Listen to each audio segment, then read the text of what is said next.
வணக்கம். எளிதான drilling zig செய்வது குறித்த இந்த அமர்வுக்கு உங்களை வரவேற்கிறோம். அமர்வை தொடங்கலாம். இந்த அமர்வின் நோக்கங்களை பார்ப்போம். இந்த அமர்வின் முடிவில் நீங்கள் செய்யக்கூடியவை: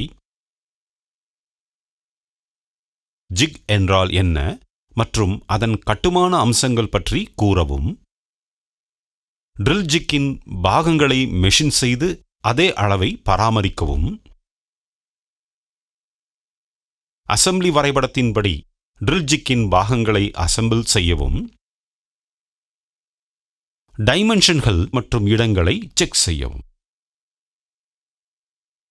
ஜிக் குறித்து முதலில் நாம் கற்கலாம். ஒரு ஜிக் என்பது ஒர்க்பீஸை தாங்கும் கருவியாகும்.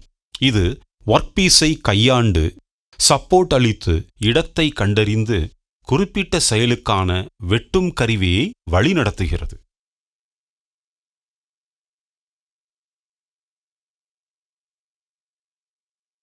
ஒரு ட்ரில் ஜிக் என்பது ஓர் தயாரிப்பு கருவியாகும். இது ஒரே மாதிரியான அதிக எண்ணிக்கையிலான பாகங்களில் ஒரு துளை அல்லது பல துளைகளை போடுவதற்கு பயன்படுத்தப்படும்.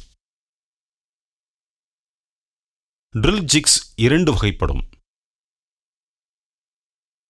Open, closed. மிகவும் பொதுவாக பயன்படுத்தப்படும் ட்ரில் ஜிக்ஸ் வகைகள் template jig, plate jig, table jig, sandwich jig, angle plate jig, modified angle plate jig, box jig, channel jig, leaf jig, indexing jig, solid jig, post jig, trunnion jig. Drill ஜிக்கின் அடிப்படை அம்சங்கள் பின்வருமாறு: drill plate or jig plate, base plate or jig body, drill bushes, locating pins, clamps. ஒரு drill plate அல்லது jig பிளேட்டில் வெட்டும் கருவிக்கு வழிகாட்டும் வகையில் புஷ்களுடன் உள்ள புஷ்கள் இல்லாத வழிகாட்டும் துளைகள் இருக்கும். பேஸ் பிளேட்டானது பனிப்பொருளின் பாகங்களை பொருத்துவதற்கும் பின்களை கண்டறிவதற்கும் ஒரு வலுவான ஆதரவை அளிக்கும். சில ட்ரில் ஜிக்ஸ் போன்ற பிளேட் மற்றும் கிளாம்ப் வகை ஜிக்ஸ்களில் பேஸ் பிளேட் இருக்காது. துளைகளை உருவாக்க அல்லது மாற்றியமைக்க பொதுவாக பயன்படுத்தப்படும் ட்ரில்கள், ரீமர்கள், குழாய்கள் மற்றும் பிற சுழலும் கருவிகளை கண்டறிந்து வழிகாட்டுவதற்கு ட்ரில் புஷ்கள் பயன்படுத்தப்படுகின்றன.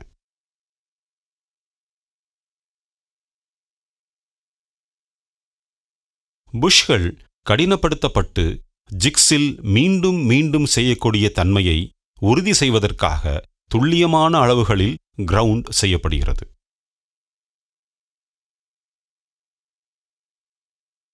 லொகேட்டிங் பின்கள் பயன்படுத்தப்படுகின்றன. பாகத்தின் நகர்வை கட்டுப்படுத்த, கருவி சார்ந்த பொருள் பாகத்தை நிலைநிறுத்த, பனிப்பொருளின் பாகங்களை எளிதாக லோட் செய்யவும் அன்லோட் செய்யும் வசதியை, சரியான லோடிங் செய்வதற்கு ஆபரேட்டருக்கு உதவ ஃபூல் ப்ரூஃபிங். வெட்டும் வேகத்திற்கு எதிரான நிலையில் பாகத்தை ஹோல்டு செய்வதற்கு கிளாம்ப்கள் பயன்படுத்தப்படும். வெட்டும் செயல்முறைக்கு எந்த இடையூறும் ஏற்படாதவாறு கிளாம்ப்கள் பொருத்தப்படும்.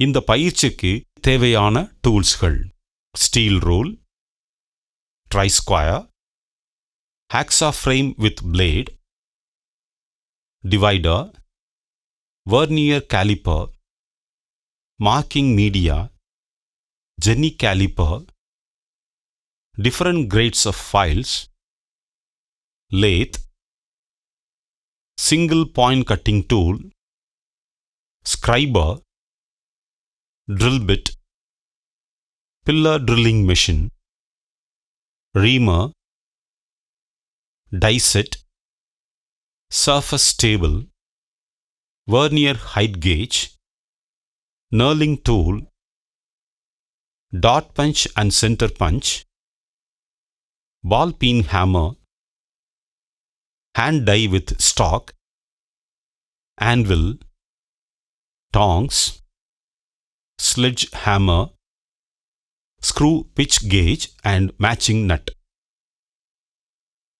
பணி 1 ட்ரில் பிளேட் உருவாக்குதலுக்கான செயல்முறையை குறித்து கற்கலாம். ஸ்டீல் ரூலை பயன்படுத்தி அதன் அளவுக்கான பகுதி 1 ஒர்க் பீஸை சரிபார்க்கவும். ட்ரை ஸ்கொயரை பயன்படுத்தி பகுதி 1இன் சமநிலை மற்றும் செங்குத்து நிலைகளை உறுதி செய்து ஃபைல் செய்யவும். பகுதி 1இல் மார்க்கிங் மீடியாவை பயன்படுத்தவும். ஜெனி கேலிப்பரை பயன்படுத்தி வரைபடத்தின்படி 105 mm x 58 mm x 14 mm அளவுக்கு பகுதி 1ஐ மார்க் செய்யவும். பகுதி 1இல் விட்னஸ் மார்க் செய்யவும்.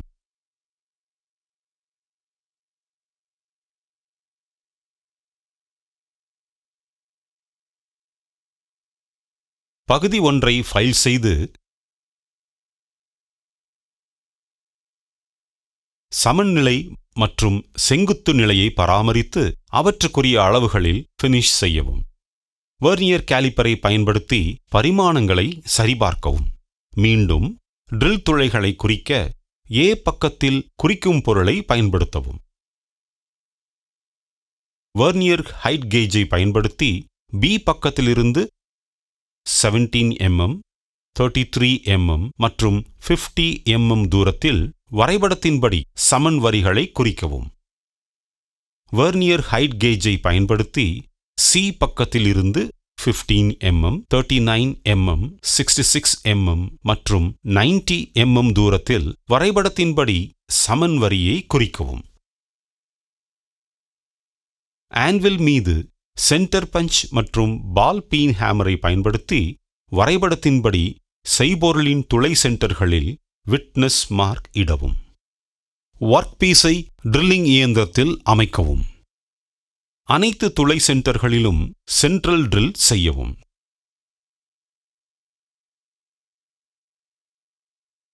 ரீமிங் செய்வதற்கு 2 5.8 mm விட்டம் துளைகளை ட்ரில் செய்யவும். ஹூக் போல்ட்டை பொருத்துவதற்கு படிகளில் 2 8.5 mm விட்டம் துளைகளை ட்ரில் செய்யவும்.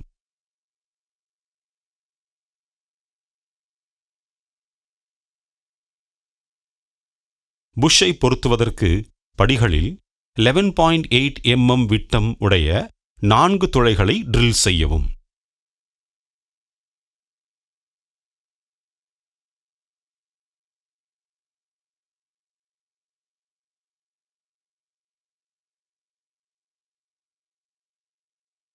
ட்ரில்லிங் செய்த பிறகு பர்ஸை நீக்கவும்.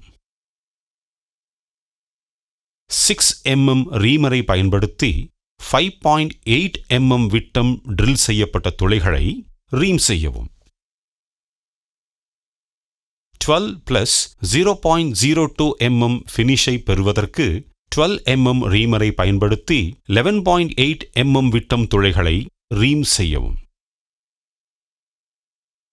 வெர்னியர் கேலிப்பரை பயன்படுத்தி வரைபடத்தின்படி ட்ரில் பிளேட்டின் டைமென்ஷனை உறுதி செய்யவும். பணி 2 ஹூக் போல்ட்டுக்கான நாப் உருவாக்குதலுக்கான செயல்முறை குறித்து கற்கலாம். ஒரு சிலிண்டர் ராடை 20 mm விட்டம் மற்றும் 40 mm நீளத்திற்கு வெட்டுங்கள்.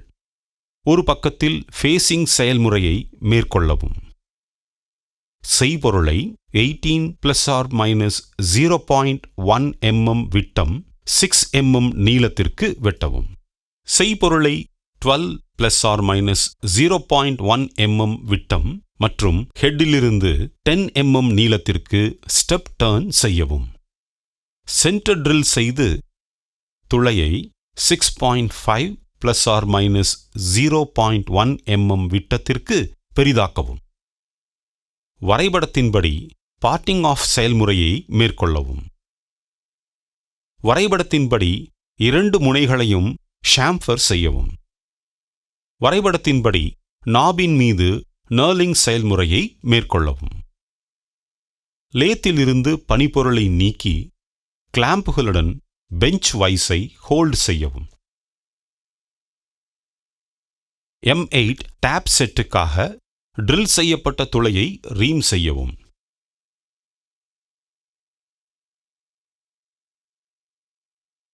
M8 into 1.25 mm டேப் செட்டை பயன்படுத்தி ரீம் செய்யப்பட்ட துளையின் உட்புற த்ரெட்களை வெட்டவும். வெர்னியர் கேலிப்பரை பயன்படுத்தி வரைபடத்தின்படி நாப்ஸின் டைமென்ஷன் சரியாக இருப்பதை உறுதி செய்யவும். மற்றொரு நாபிற்கும் இதே செயல்முறையை மீண்டும் செய்யவும்.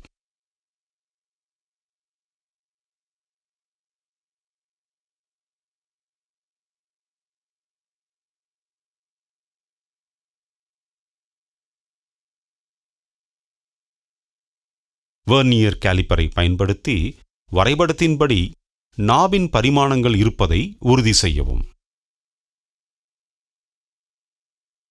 பணி 3 ட்ரில் ஜிக் புஷ் உருவாக்குதலுக்கான செயல்முறை குறித்து கற்கலாம்.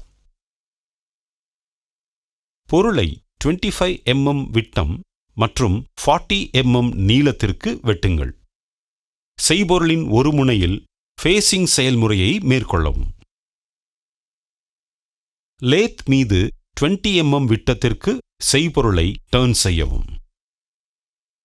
வரைபடத்தின்படி 12 mm விட்டம் 15 mm நீளத்திற்கு ஸ்டெப் டர்ன் செய்யவும். வரைபடத்தின்படி பார்ட்டிங் ஆஃப் செயல்முறையை மேற்கொள்ளவும். வரைபடத்தின்படி 2 முனைகளையும் ஷாம்பர் செய்யவும். மேலே இருக்கும் பக்கத்தில் சென்டர் ட்ரில் செய்து முழு நீளத்திற்கும் 5.8 mm விட்டத்திற்கு துளையை ட்ரில் செய்யவும். 6 mm ரீமரை பயன்படுத்தி துளையை ரீம் செய்யவும்.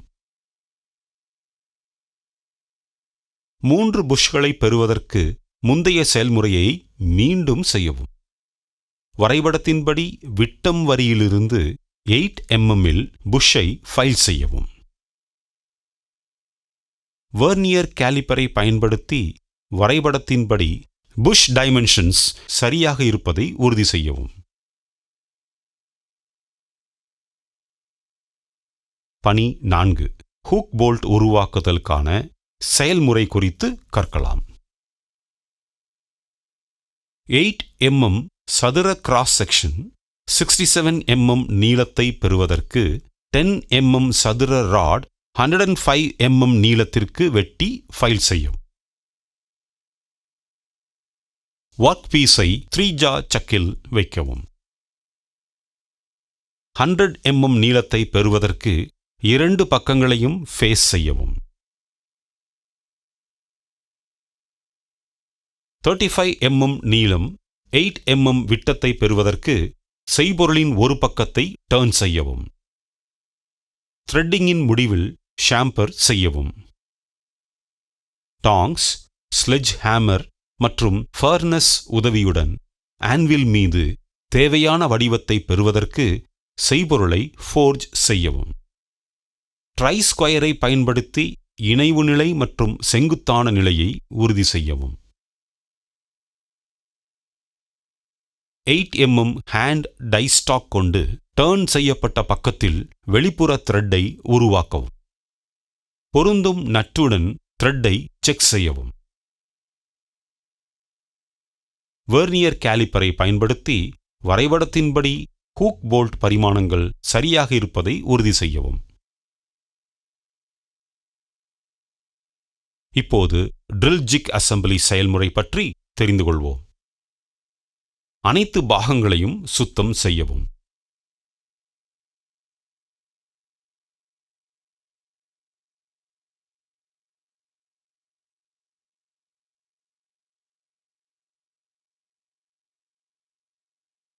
ஏதேனும் கூரான முனைகள் இருந்தால் டீபர் செய்யவும்.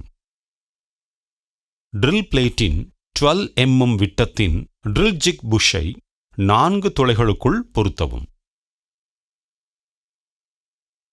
ட்ரில் பிளேட்டில் 6 mm ட்ரில் செய்யப்பட்ட துளையில் 6 mm into 16 mm டோவல் பின்னை பொருத்தவும். 2 ஹூக் போல்ட்களையும் பொருத்தவும். ஹூக் போல்ட்டின் த்ரெட் செய்யப்பட்ட நாபை அசெம்பிள் செய்யவும்.